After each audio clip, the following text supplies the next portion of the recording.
Hello everyone, আসসালামু আলাইকুম। কেমন আছেন সবাই? আজকে 2.5 গজ কাপড় দিয়ে 41 ইঞ্চি লম্বা 26 ইঞ্চি কোমরের একটি প্লাজো কাটিং করে দেখাবো। প্রথমে আমি কাপড়টাকে খুলে 4 ভাঁজ করে নিয়েছি। এটা হচ্ছে বন্ধ অংশ আর এটা হচ্ছে খোলা অংশ।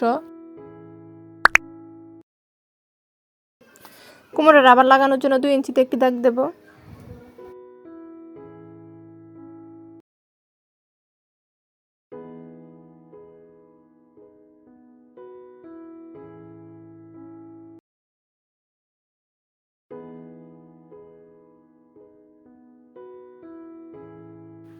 তারপর এখান থেকে লম্বার মাপটা নিব। লম্বার মাপ হচ্ছে 41 ইঞ্চি।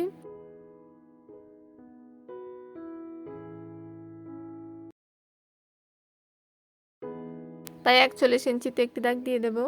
আর বাকি কাপড়টা থাকবো পায়ের মোহরা সেলাই করার জন্য।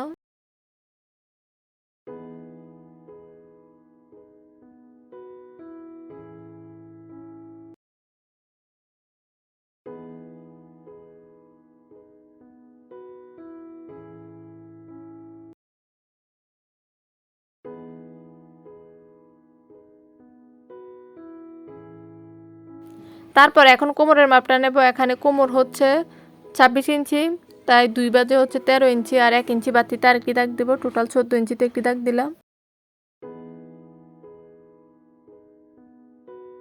তারপর এখন হাইয়ের মাপটা নেব। 41 ইঞ্চি লম্বা, হাই হবে 19 ইঞ্চি।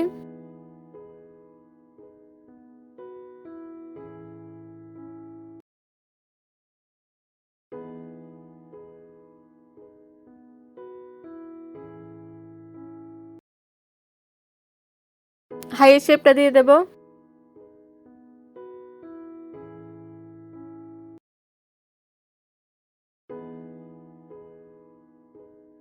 তারপর আমরা পায়ের মোহরার মাপটা নেব।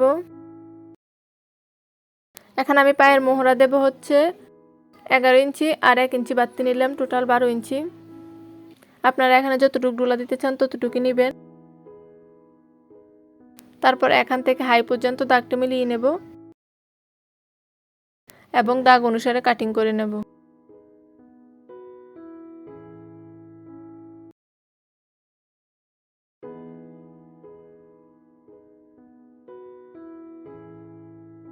আশা করি ভিডিওটি খুবই সহজভাবে বুঝতে পেরেছেন। ভিডিওটি ভালো লাগলে প্লিজ চ্যানেলটি সাবস্ক্রাইব করে দিবেন এবং একটি লাইক দিয়ে দিবেন।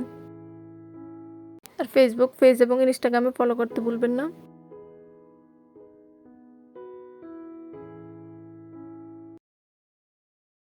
তারপর নিচের দিকটা হচ্ছে এখানে বন্ধ অংশ, তাই একটু কাপড় কাটিং করে নিব যাতে এটা দুইটা পার্ট আলাদা হয়ে যায়।